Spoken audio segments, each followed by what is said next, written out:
All right, hey, so we are here. This is myself, Todd Bailey, and my partner, Joe Bliss. What's up, Joe? Good to see you, man. How you doing, Todd? Hey, awesome. Great to have you here. But we have two special guests here from Generations Fantasy Football. We have Nick Uzzilia and Imran Pervaiz. How'd I do, you guys? Sounds great. Sound like you're a seasoned vet at saying that crazy last name. Well, I don't. We've been friends for a long time. That's what it sounds like. So, you guys, thanks for coming on board here. It was great to meet you guys, even for just a few minutes at the expo, and that was wonderful. It was our first time being there, so I'm not sure what Joe and I expected to get out of it, but we have had some great contacts so far, and you guys are one of them. And I don't want to speak for Joe, so please, speak up, Joe, if you want to say anything regarding this. But I just kind of want to know what Generations is and who started it and kind of like the history of what it is. Sure. Prior to just getting into that, just want to thank both of you for having us on the podcast.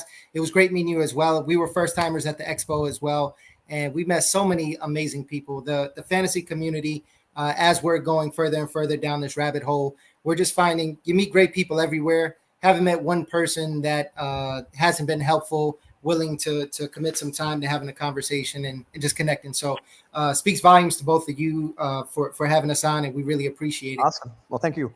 Thank you. And before even getting into the background about it, just want to tell you guys about something crazy that happened just this weekend. We had a little draft, and if you don't mind, I know everybody brags about their fantasy team and, I got this person round one. I just want to share with you my team that I drafted. So wait, I gotta say, who has Kenny Stabler? I don't know if anybody got Kenny Stabler. Greg Keller got Kenny Stabler. If most likely, if anybody would get him, yeah, absolutely. Okay. Greg.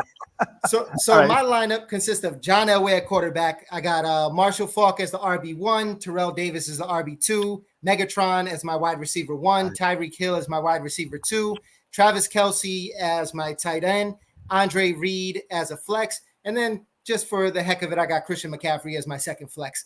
So that's my lineup. What the hell? Yeah, might as well pick him. He fell to me. Might as well take him. So in a nutshell, that's Generations. And again, before we get into the weeds on how it works and everything, take a step back and I know you asked how everything started and where it came from. Well, then I got to ask Imran. So who do you have? Oh, I don't think I was part of that draft. Was I part of that draft? No, I'm sorry. This is just my cousins and my uncles and everything. Yeah. You know why? You know why though? I'll tell you this though, because the league we did for the expo, I put a thrashing on everybody. I was undefeated.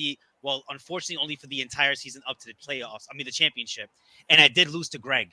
So that's why he's really chopping it up, but talking about Generations because he actually won a championship. But the team I had though.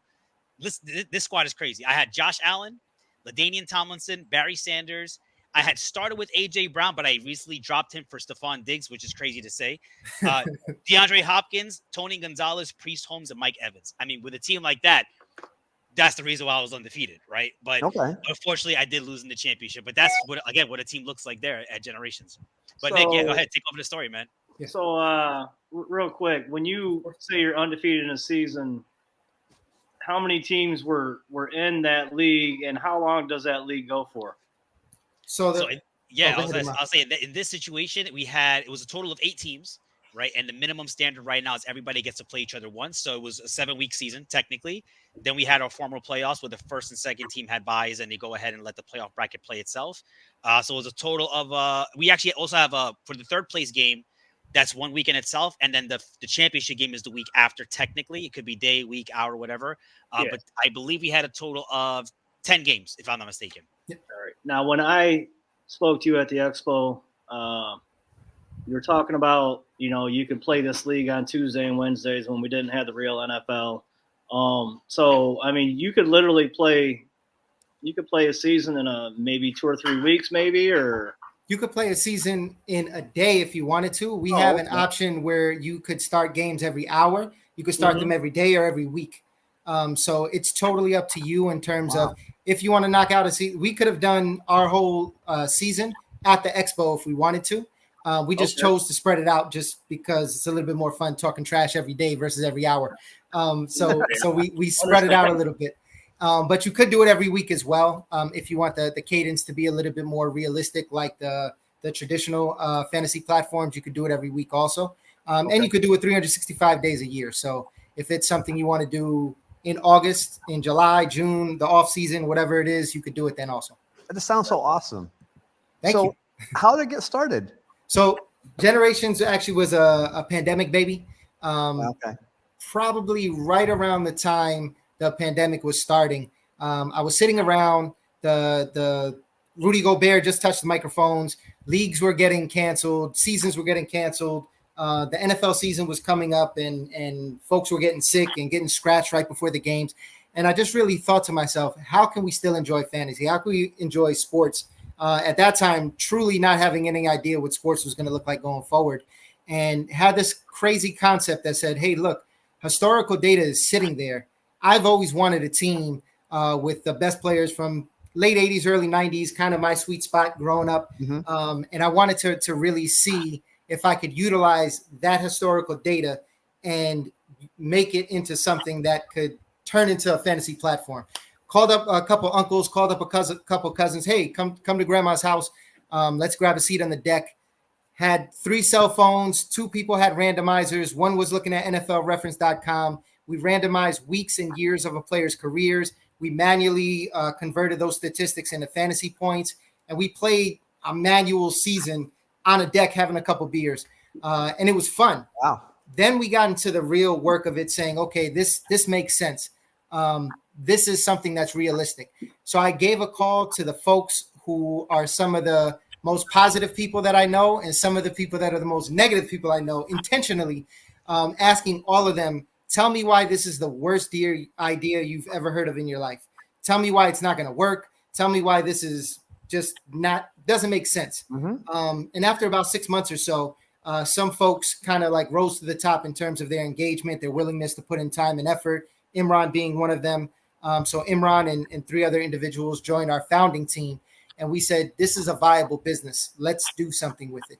We connected with some folks in the New York media, a couple former NFL players, a couple folks that we had no idea who they were. We just linked in them and said, hey, you got some time to connect? We have this crazy idea. Let's talk. And I said it at the expo as well. And I'll say here also, we probably reached out to 1,000+ people.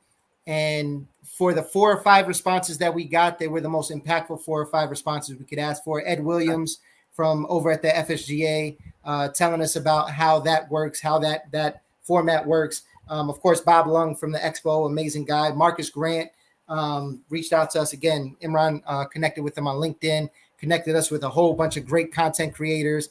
And we kind of got our foot in the door of this crazy world that we were always fans of. And we said we could be a part of this. And we started, again, trying to have a presence in this world and try to make a name for ourselves. But we had no idea. We're 9-to-5 guys. We're in banking. We never created an application before, no tech backgrounds. And over the last 5 years, we made a lot of mistakes, a lot of wrong turns, a lot of missteps, a lot of things that we wish we did differently. But in the moment, we took the path that we did. In no way, shape, or form do I regret any of those missteps. Just based on the fact we're here today. We have a live application on the App Store and Play Store. We're in the process, to knock on wood, hopefully get some kind of funding within the near future to kind of blow the application out and have all the bells and whistles that we intended to have. And again, it's a true success story for us. Again, all of us come from a completely different world, and this application being live in our hands is a win in of itself. And we're very, very humbled by it and just appreciate where we are. And that's if that's a nutshell, that's me inside of it. Imran, if you got anything to add, throw your bit into there as well, sir. Yeah, I mean, the fact that we had to get together with Generations with so many different perspectives, right? The cool thing is we have such a different gauge of group, right? I'm a little bit on the younger side compared to my guy Nick over there. And it's kind of funny. It's actually funny how we met. We all met through banking. With majority of us. I know he met most of the guys from his own personal experience, but through banking. So we all were just working, a couple of fellas, and we just when Nick brought this idea up, I'm a fantasy head myself, right? And I was like, we could do something with it. Let's let's just keep going. Let's figure out how much farther we can push the edge and just see what we could do to really get something to come to our hands. And when we actually had the ability to put this into a phone, or not even that, we actually just had images, right? Just to start off with, like it was under Figma designs to another designer, and to see that live in action, I was like, man, this is crazy. Even if it's just interactive, it's amazing to see that we kind of thought about this and it's here. But again, like Nick said, right? I think a lot of things to come along with it. It was the fact that one, it is such an open community. I mean, like, look at you guys. You guys have us on your podcast, right? We really appreciate and extend that love. But, Sure. having open doors like that, an opportunity just to connect with people, to learn from different people's experiences, to just throw things out in the air and see what comes back. It's amazing. One of the groups that Marcus Grant got us connected to was called the Cookout Group. And just one particular individual, Chris Allen, who is with Fantasy Life, and a lot of people have worked with him and gave him a lot of props for the support that he's given. He was just instrumental in getting us connected with so many different people, especially going to the FSGA conference to start off, just to see, hey, is it really worth us, giving it a shot here? We were only able to kind of get myself out there, and I swung for the fences. I mean, I know I was nervous as hell getting there, but I was swinging for the fences, talking to everybody I could. And, I couldn't have wished for any of a better situation just to get us out there and get connected with everybody. But yeah, man, it's just a testament to our will and dedication to see what we can get with this. And, hopefully we get the whole world to figure out what we're all about. And we have opportunity to go into baseball, basketball, football is just the start of it. Sure. We're looking to get into so many different things. And of course, Nick has a crazy imaginable situation he's trying to grow this into, but it's possible. And again, the fact that we got to this point is just a beautiful thing. Wow. Okay. So, what were some of the growing pains? 'Cause I know Nick, mentioned something that was very similar to what I mentioned to Joe. Is I sat at a bar near where I work, and I just sat there at lunchtime once, and I thought, why am I kind of getting bored? And it was August of 2018, and I thought, why am I getting bored preparing for my upcoming draft? And so I started jotting down some things, and then I saw ideas by Joe and a few other people who I respect and I know that I value their opinion. And I kind of asked the same kind of thing, what's the problem with this? And Joe can add on if he wants, but the concept that I had and that Joe helped me build worked. And I could see that, Nick, with what you said, you had this idea and this concept, and then Imran got in there and made it, massaged it, and I'm sure your whole team made it bigger and better than what it is. So it's just fantastic. So, but what were some of the things that probably is not a good idea, or probably should change this? What kind of thing happened there? A couple things. First and foremost, the concept itself was realistic. One of the things that we were thinking about off the bat was including all players, even current players, up to date, without having any restrictions on who could join the league. And something that we found is if you have a monster rookie season, you're going to pick that Randy Moss type player who had an amazing rookie season. And every week you're going to be able to crush it because that individual is going to give you 25, 30 points every week. And what we did to safeguard against that was we came up with a internal rule where a player needs to play at least 3 years in the league prior to being enshrined in generations. So now you have a big enough sample size where you're going to get some clunkers in there. You're going to get some off games. You're not going to get the touches that you got every single week as a rookie. So we thought it kind of evened the playing field for some of the more current players whose careers might be 3 to 7, 3 to 8 years old at that time versus somebody like a Jerry Rice who played 20 years almost. So try to even the playing field out a little bit. Something else we ran into was we were looking at the platform, the look and the design of the application through our own eyes. So our style might be different. Design will still stick to me, man. The design was crazy. I love it. But that was a change. It was one of the coolest things, Todd and Joe, when we were actually creating the look of the application. It was like 80s breakdancer's dream. There was splattered paint as the buttons and all these crazy colors. And it looked amazing. And when we looked at it, we were like, wow, this is totally different. Then we took a step back and we said, guys, we're looking at this through our own lenses. And we're not looking at this in terms of mass appeal. and being user friendly and being able to maneuver with ease. And again, this harkens back to not having that tech and design background, where we had to sit there and just redesign the whole thing and say, you know what, let's go a little bit more basic. Let's go a little bit more straightforward. Let's not go down this path where we're going to be known as the app that looks cool, but I don't know how to use it. So that's something that we encountered as well. And a big bit of feedback, and I mentioned this, we did an elevator pitch at FSGA. Something that we got a lot of feedback on was the true fantasy enthusiasts that are diehard fantasy were kind of against the concept because they felt that it took the strategy out of fantasy. Whereas a lot of folks do a ton of research as far as players and the college, the proportion of runs versus pass a team does, all the research that goes into it, which is 1,000% valid. A lot of folks make a lot of money doing that, and it's totally cool. But they didn't feel that this was as strategic as live fantasy. My pushback to that was, yes, this isn't live sports. Yes, you can get a random week from this player's career, but you have to look into that player's career. How long did they play? How many years did they play? How many up years did they have? How many down years they have? Sure. Cherry Rice wasn't even picked in a bunch of leagues that we did because there's such a big sample size. Folks were scared about getting his Seattle days or his Oakland days. So that kind of makes you think a little different. Tight ends a great example.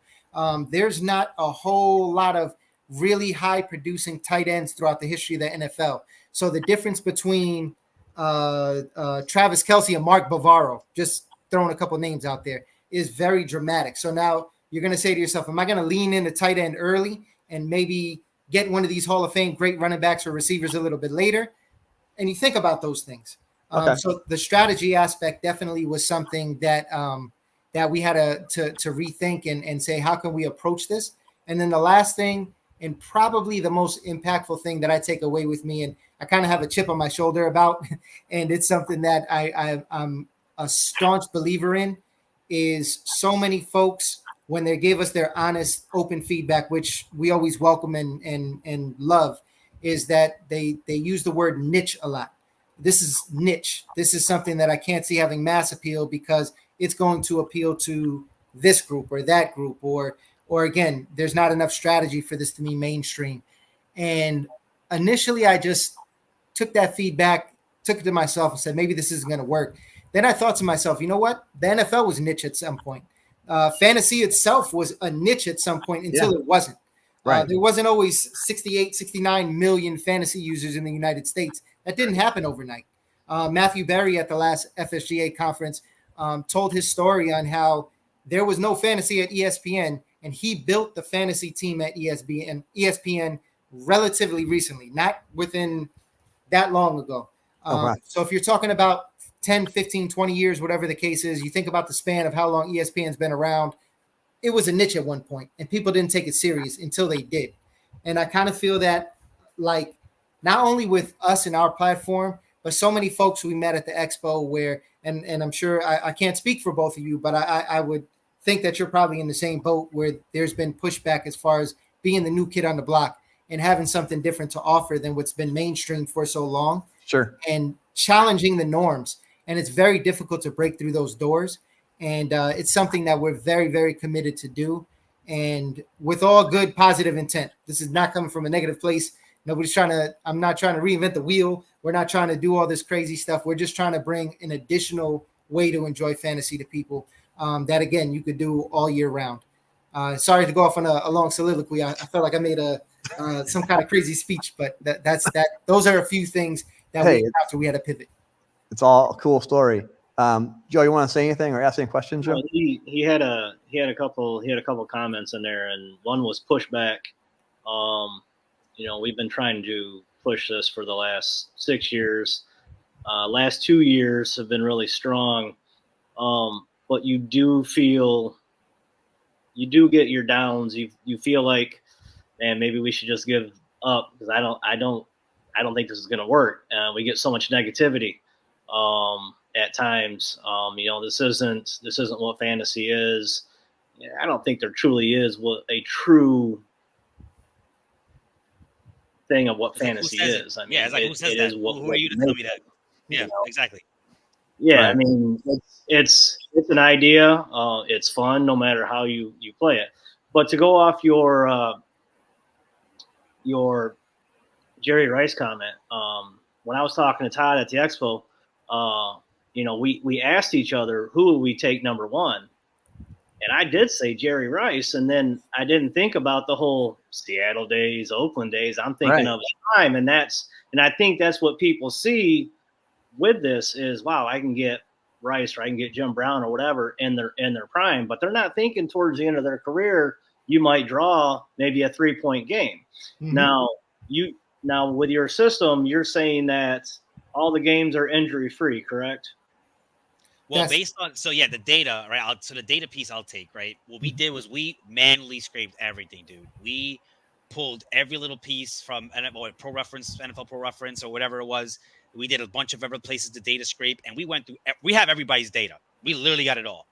To sort it, that's why I got glasses now because I can't see it. But it's like it was a lot of work, man. But the thing is, passion, right? Passion, joy, seeing something come from nothing and be able to put it. You got to put in the work and saving costs and thinking about efficiency. We were able to do all of that. But when it comes to the games, we were able to eliminate any bye weeks. So if they just didn't play, period, not there. If they never started the game, not that they never started, but they never played the game, they're not in. As long as they've taken a snap in that game, that data is in there, right? So, for example, I hate to use this example. I'm a Jet fan. I love the Jets no matter how much misery they put me through. And a couple leagues before the expo, I was like, I'm gonna get my boy Rogers. He go hook me up. He's killer. There's not. It's a very rare chance I'm gonna get the Jet game. I swear to God, week 1 I got the Jet game, and I was furious. I was. And it's funny because a couple weeks before that, actually a couple months before that, we did the new data upload for the stats. So once the Super Bowl hits, we're going to update the prior year statistics so we can get it added because now you can get playoff games. You can get Super Bowl games. That's data no one's ever able to use in fantasy sports unless you do like the playoff eliminator that the NFL.com used to have.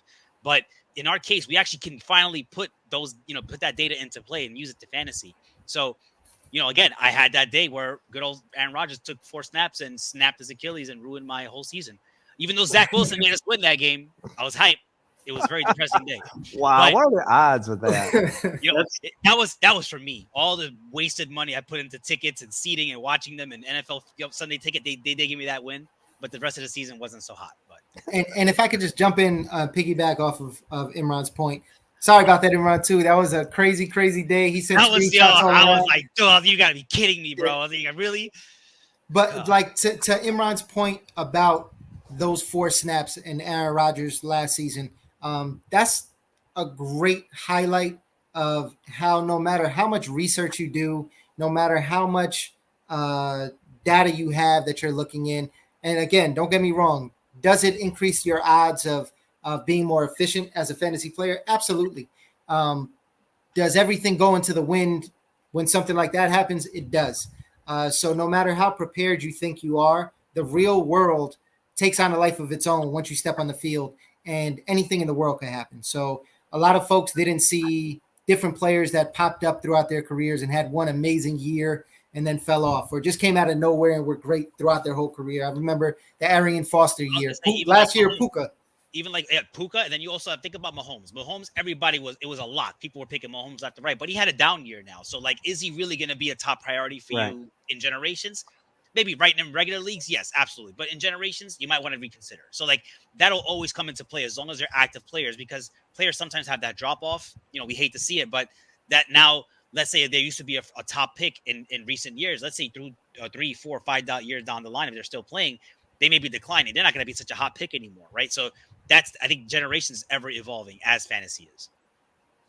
So you mentioned that somebody has to be 3 years ago, I guess how you want to phrase it, 3 years past as far as the current players go. What is the oldest you can get players? And is there a limit? The 60s. As of right now, we have players that go back from the 60s. So Jim Brown's in there. We're working on trying to get other folks too. We also wanted to be realistic. And prior to that, like before the 60s, a lot of the statistics weren't going to be as comparable to the players of today. So it was going to, again, if folks just have a sentimental feel for the players that are a little bit older, played in the 50s or before, I get it. For the competitiveness of the application, the statistics were very difficult to correlate to today. So there weren't a lot of 500-yard passing. Yeah, just to be competitive. At that point, like you said, it's more emotional of a pick. And when you're looking to be competitive, one thing actually won. We were trying to be cost efficient. We'll be real there. We were trying to be cost efficient. There was always so much we could do. Just a couple of us guys. So we did try to comprise the data just to a point to make sure we're testing it. Because really, the application, this version of Generation is actually V1. This is like the first version of it out there. So it's out there for everybody to download in the App Store and Play Store. But we also want everybody to break it too.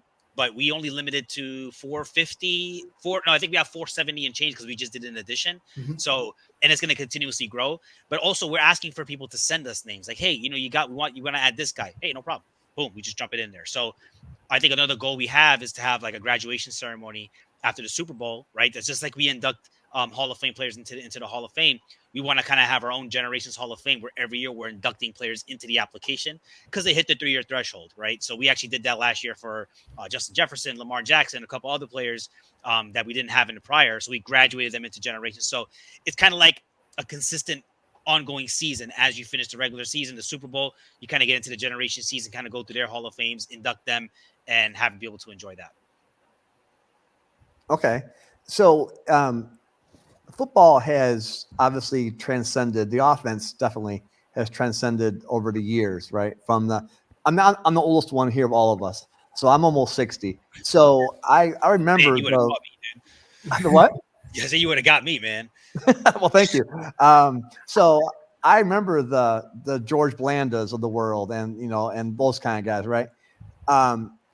Football, the offense has changed so much with what they have now versus what they had back then. I mean, I'm left-handed, so Kenny Stabler was my guy. Although I'm a huge Steeler fan, but Kenny Stabler was the guy and Blitnikoff and those guys. So my sweet spot is that late 70s, early 80s kind of teams out there. That's what I really wanted to see. But I can't imagine a Terry Bradshaw doing very well. Even on his best day, his stats wouldn't even compare to an average player 3 years ago, right? And am I wrong with that? No, that is another piece of the strategy. So when you're drafting your team, and again, we've just actually recently did a 20-team league, and every team was still stacked because, again, you're working with such a crazy talent pool. Right. But now you're saying to yourself, am I going to lean in for a quarterback early? Am I going to go for a Peyton Manning? Am I going to go for a Elway, Marino, or something like that early? Or am I going to focus on these other parts of my offense and take a shot on a Terry Bradshaw or Dan Fouts or something like that a little bit later? Right. And again, it's a trade-off. And again, that speaks to a little bit more of the strategy as well. The ultimate, in the future version of this, you're going to be able to have even more than 20 teams. So when you get into those numbers, a Terry Bradshaw is going to be a solid quarterback for you, but the rest of your team is probably going to be compensating for his statistics versus the current players of today or more recent players of today. And I would say, just to touch on that, through that 20-team league, one thing that we kind of had to do, well, especially for me, was rotate tight ends, right? Yep. I mean, it became kind of scarce to a point like, oh, man, once you got 20-team deep, like, all right, there's a drop-off there, right? So it kind of brings to light, hey, maybe in a bigger team or bigger league, you'd want a Travis Kelce 101. That just makes sense there.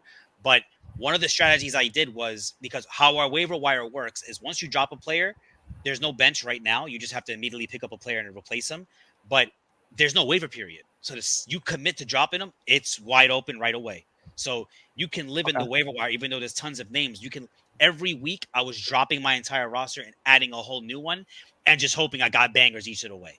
And it took me to the playoffs. It was actually a pretty sweet strategy, but it didn't continue to work. So you can choose certain positions. Like, you know what? I'm going to just rotate tight ends every week, no matter what I get. You can do the same thing with wide receivers or your flexes, because you could choose any position at that point. But then again, depending on the type of league, certain players become of value. You figure out how you want to prioritize that.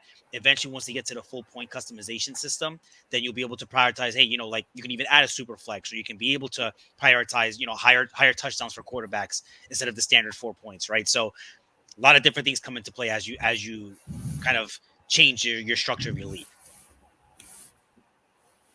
Anything you want to ask Joe or add on to that? Yeah, I was gonna touch on the scoring a little bit.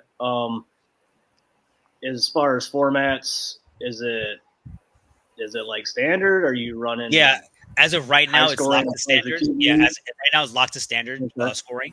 Just because again, we wanted to test it out to make sure it's working.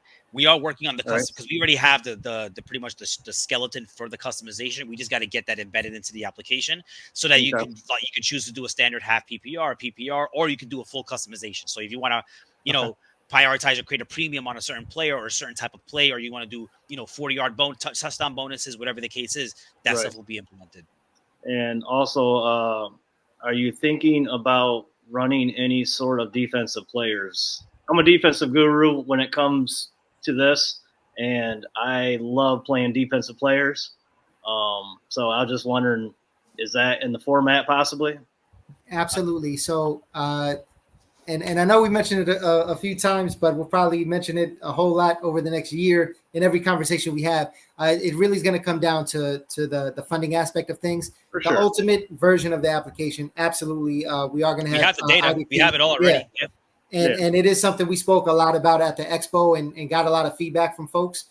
So in terms of having team defense, individual players, we definitely intend on having that once we're able to kind of blow it out a little bit more. But we've heard from so many folks who are passionate about defense that you need this because defense kind of does transcend time, where the Steelers, as Todd was sharing earlier, you're going to get a 70 Steelers team, no matter if you're a fan of today's game or whatever. A 70 Steelers defense is going to be phenomenal. Mean Joe Green is Mean Joe Green in the 70s and today. So defense kind of transcends time. Yeah, I mean, I run a league where we run players from defense, and in the draft, I'll take someone in the 7th round. I will skip a running back or receiver just to get a Watt, or because I know that they're going to score me points, and that could win the game. So that's very important to me. Yep. On the business side of it, how much did the meeting in February with the FSGA help you guys? Amazingly. So as Imran shared, sorry, I got the sun right there behind me. It's looking over our shoulder, giving us good vibes. Yeah. So Imran, as he shared a little while ago, he went to the one in the winter in Vegas by himself, and then 3 of us from our team were able to go to the summer FSGA, and it was phenomenal. I got to tell you, the quality of people we met, the honesty that we got regarding the concept and the idea, the just everything. It was top notch. It was great. It was a very different vibe, and it complements the expo so well because the FSGA is a little bit more buttoned up, a little bit more business, a little bit more how are you doing compared to the next person with something similar, or what else new is out there that somebody's doing. What are venture capitalists looking like? There were women in sports panels. It was very, very business, which was phenomenal. So for us not having that background in terms of building a business, we learned about ourselves as well. And again, full transparency, and something you asked earlier about something that we might not have been on par with from the start of things is a founding team. And I like to pay it forward. So if anybody out there is starting a business, one of the things that we were told that might not have been the greatest move in terms of structuring a business is having 5 founders with like skill sets or like skills that they're bringing to the table. So all of us, again, we're in banking. We don't have the tech background. We haven't started a business in the past. And that's something that we receive pushback on as well, as far as, okay, well, how do you plan on scaling your business? How do you plan on improving the tech? How do you plan on doing these things that somebody with more experience from the gate would have? Mm-hmm. My answer is the same. We learn along the way, we course correct, and we created a very solid advisory board who are specialists in this world, in these different worlds, who have been advising us throughout the way, legal team, tech team, business team, things of that nature. So it's something where I really found a lot of value in folks being as honest and transparent as they were. And then at the expo, conversely, meeting a lot of like-minded people like us who were in the same situation, who were starting off, who were trying to grow their business, and kind of building those relationships and having this is the future of fantasy kind of feel. Like there's folks in that room that are going to make it and that are going to flourish and that are going to be on ESPN or whatever the case is. And we could sit there and point to the expo and say, we met them there. They're really, really, really nice. I love their team. So it was a lot more of just a connection and more of a personal relationship, personal bonds that were built in the expo. Yeah, for sure. I mean, I would totally agree. Being at the expo, man, it was almost kind of like being in college. You know what I'm saying? Yes. It was so nice, and y'all had a lot in common, and it was easy to talk. So it was all men, though, Joe. I don't know how your college was, but I had more women back there. I saw a couple females. I had someone tell as me your wife is nearby. There, so. No, she left.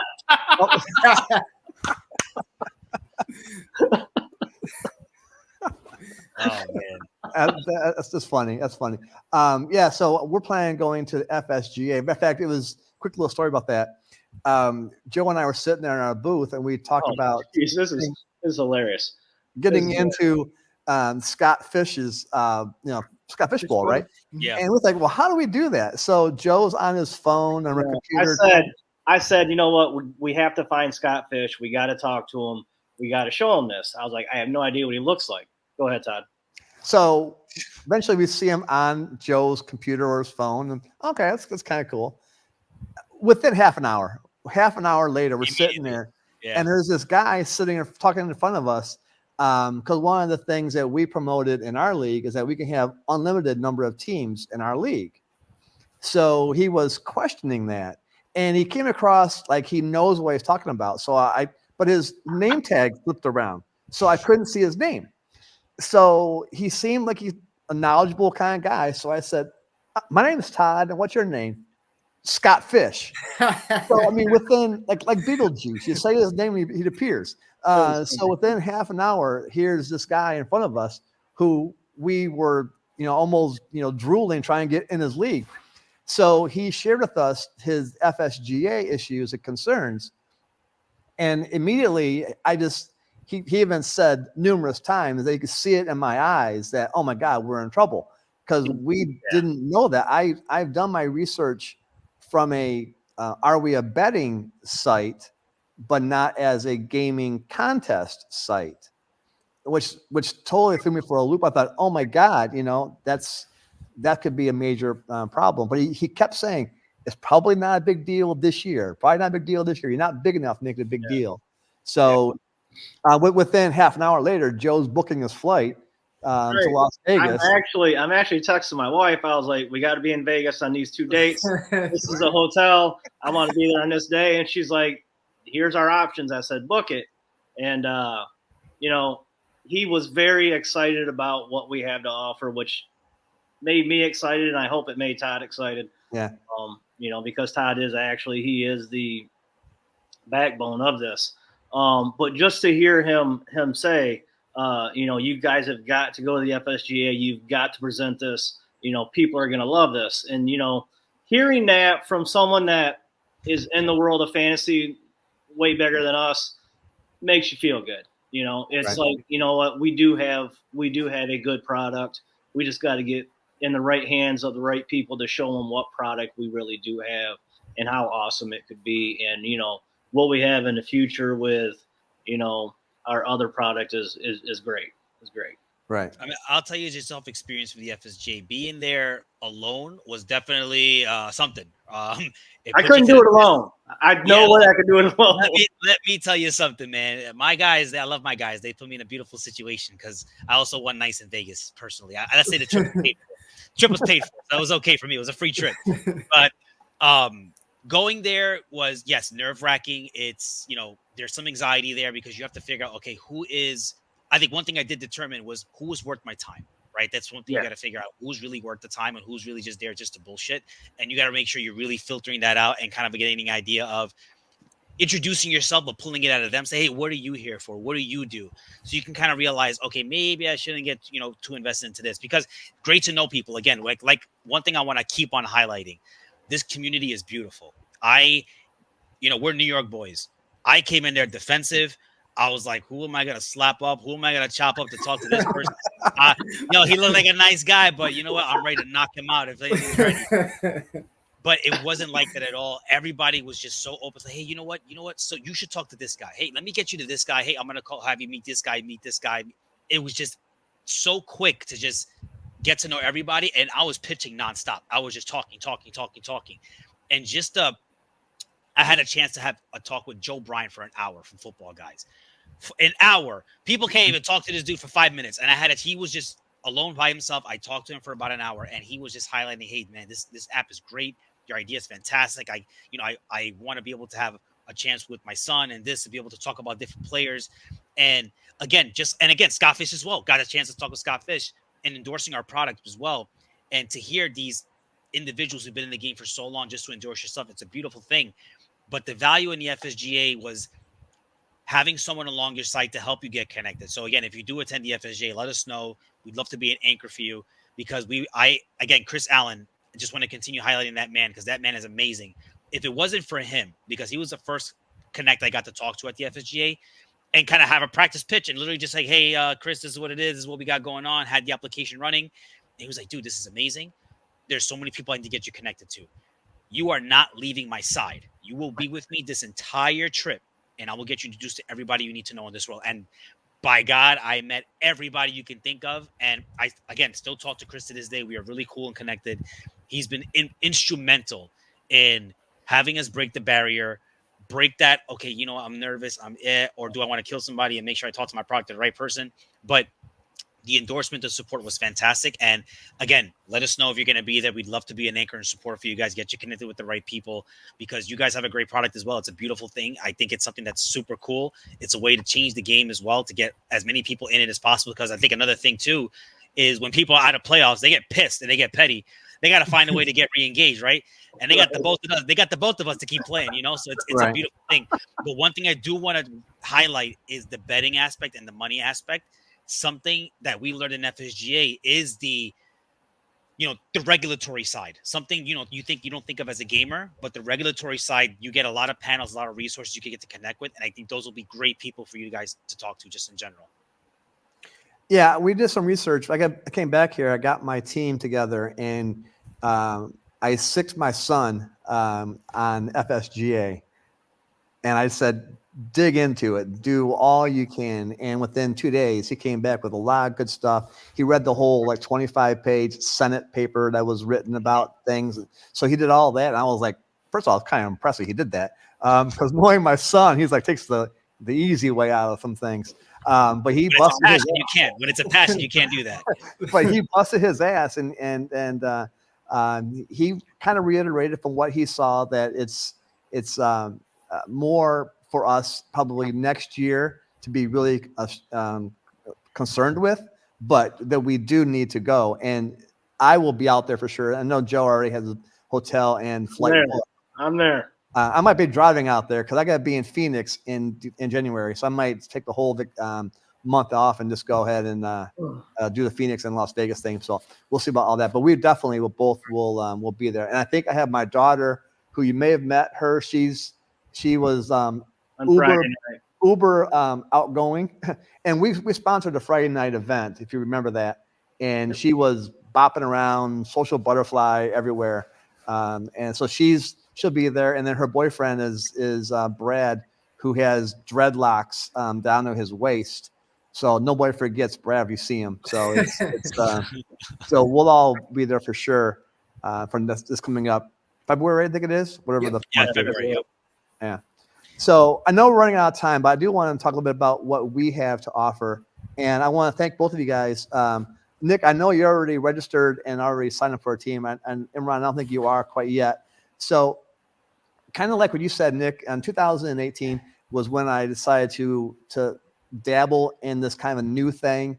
And I've been playing fantasy football, as has Joe, probably has all of us, since the early 80s, back in my day, early 80s. And You're I dating. was, You're dating me.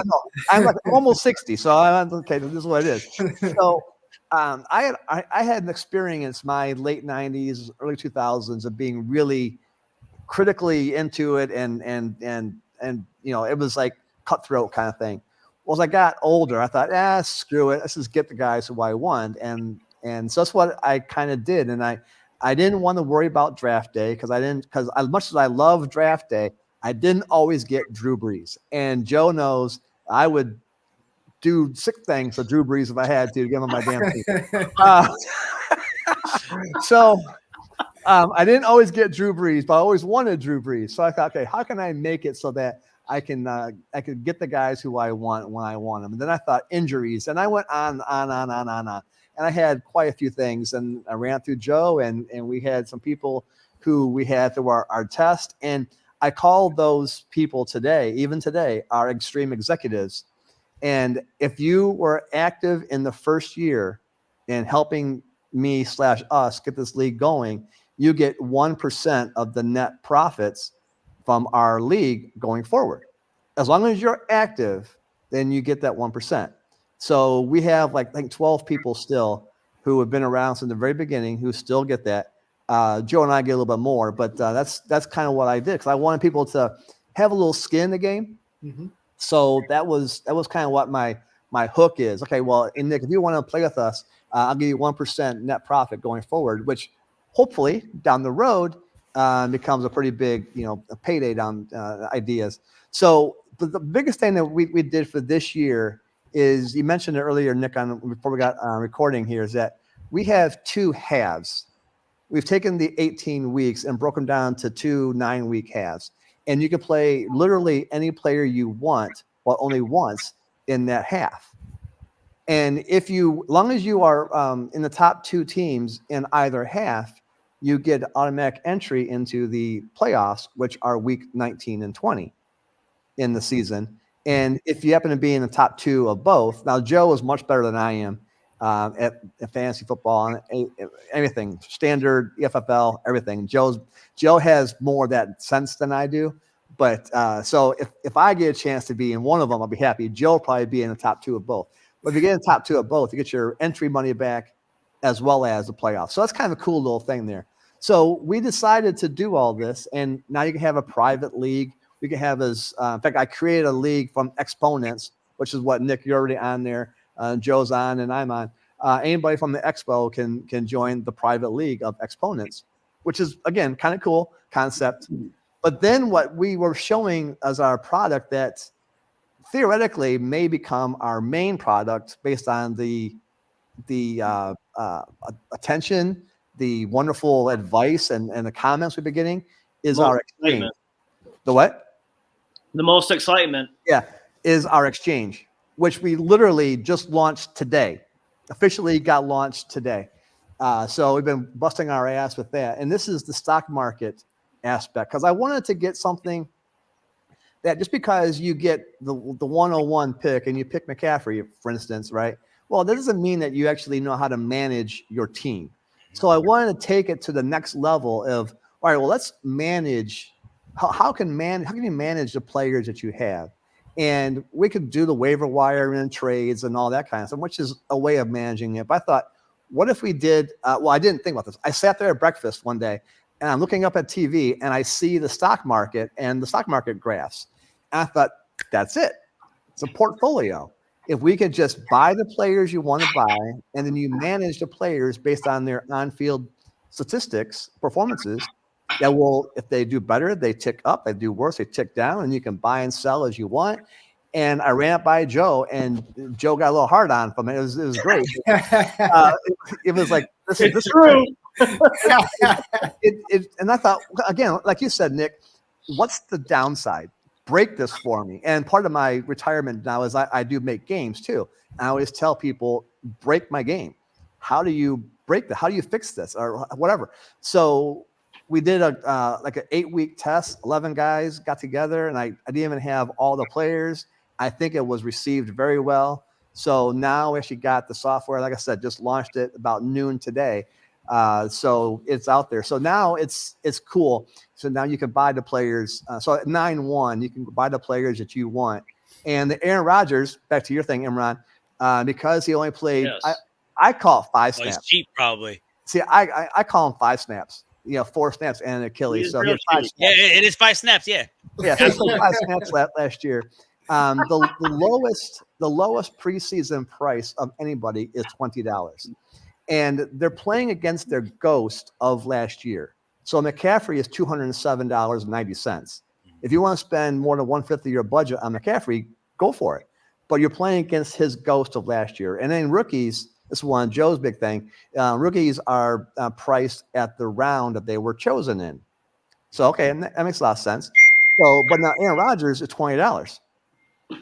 And Bryce Young, $20. Sam Darnold all of a sudden became a thing now at $20. Yeah. So you get your $1,000. You can buy as many players as you want. There's no restrictions. You just can't have more than one of any one player at the same time. I can't have 2 Aaron Rodgers, right? And you can, if you want to get picky and buy on Thursday, sell Thursday night, and buy Sunday morning and sell and buy, sell, you can. Or if you just want to buy them the first week and hang on to them for 18 weeks, you can too. It's as fine-tuned as you want to do it. And I think it's going to be received eventually very, very well. So Absolutely. That is super cool. That is different. You're speaking our language. You're speaking maker money right here, baby. That is Drinker money. Yeah, man. So it is different. I'm not going to say the guy's name, but the guy in the booth pretty close to you guys. Like we were supposed to be booth 27, which would have been like right next to you guys. But because we sponsored Friday night, we got booth 5. Yeah, you got the cool but the guy booth. really You close. got the cool guy booth. Yeah, I don't know about that. But the guy who is pretty close to you, in my eyes, he has a niche program. I'm not sure that the bingo board kind of thing works for what we'd want, but I think what you guys have and what we have is close enough to normal, but different than normal, but still within that's kind of intriguing realm. Yes. And that's kind of why we're all in the same boat here with what we have to offer. So. Absolutely.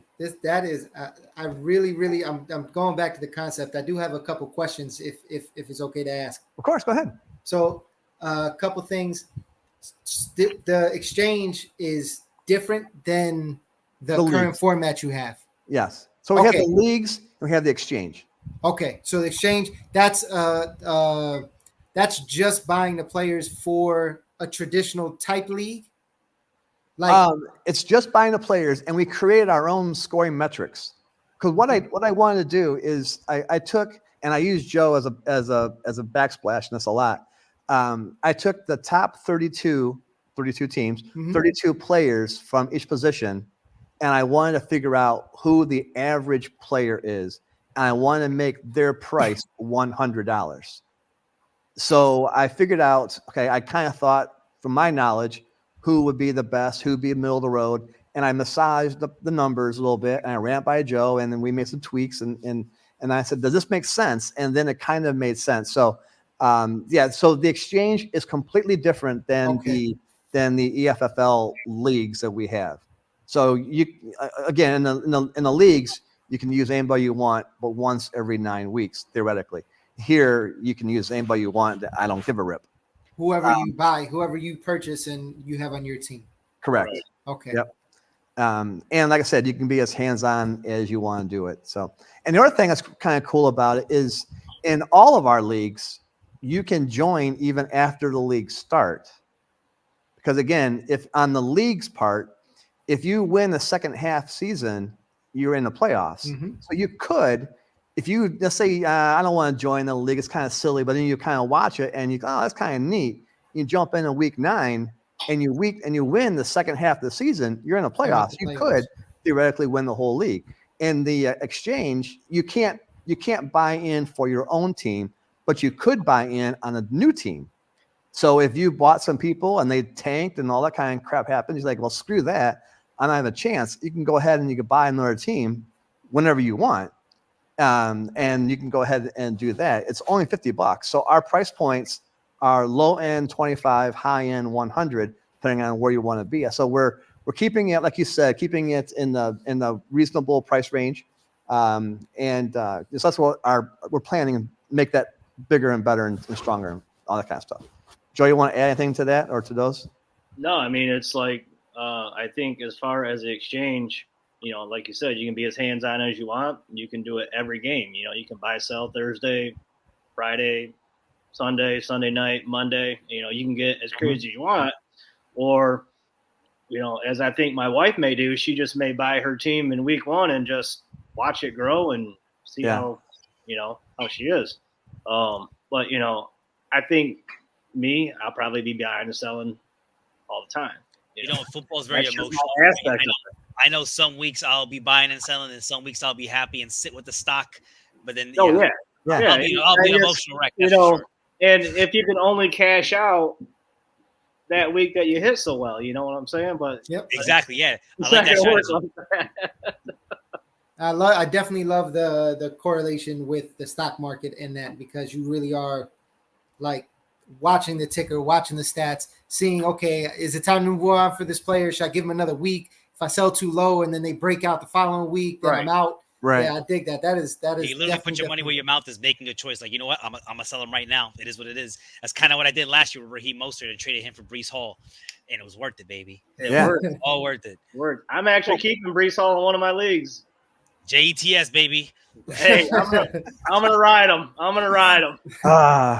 So one of the things that was my goal / our goal at the expo was to start to find a possible third-party advice network and fantasy football advice network with Tyler Bradley. We have like an hour-long talk. Yeah. The very first night on Thursday night, Tyler and I sat in the lobby and we talked for quite a while. And I'm like, I want somebody to call in on XM Radio and say, hey, I have a chance. Do I burn Mahomes this week or do I burn Goff? Who's got a better matchup? Or, hey, this guy's price is at 150. Should I buy him or should I wait till next week and then buy him? I'm looking for somebody to do that. So I have a talk with Tyler Bradley pretty soon. And he's actually a car guy also, like Joe and I are both car dealer people. So we have a little bit of a connection there. But I'm looking for that third-party company to join us too. So maybe I'll find that FSGA. That's one of the places to do it. There in LinkedIn again. Sometimes it feels like you're spinning your tires, but then again, when you do get that response or when you do meet that right person and somebody gives you a shot, it makes all the difference in the world. And Tyler, to your point, we met him actually at FSGA. So we messaged him earlier today too. We're supposed to connect to see how we could partner up on his platform also. And such a nice guy. And again, I think that's what you're going to find when you do attend FSGA. And I'm sure that we all found when we attended the expo is that there's a lot more nice people and people willing to help than those that aren't going to help. Sorry, got a little tongue tied. Yes. Right. So, all right. Hey, our hour's almost up here. Anything you guys want to say? Closing words? Last thing, Imran mentioned it earlier. I think I talked to both you guys about it at the expo. Ultimate grand scheme goal of Generations Fantasy Sports is a multi-sport platform where the user can allot different slots for different leagues based on what they want. So you could have 3 slots that go to NFL players, 2 slots that go to NHL players, 1 baseball player, 2 soccer players. So you could potentially have a team that has Ken Griffey Jr. on the same team as Tom Brady, on the same team as Wayne Gretzky, on the same team as insert anybody else, Michael Jordan. Nice. So that's where we want to take it at some point. Obviously, fantasy football is the most convenient way to get into the door with this popularity. But again, appreciate you guys for having us on. Great things happening for both organizations. Looking forward to connecting in person at the FSGA. Yeah, definitely. For sure. All right. Well, Joe, want to say anything? Joe? I'm all set. Imran, you all good? All good, man. Just thank you guys, man. It was fun. All right, guys. Well, again. Nick, Imran, it's our pleasure. Joe, as always, bro. All right, guys. Be good. Take care. Have some food. Thank you. All right. See ya.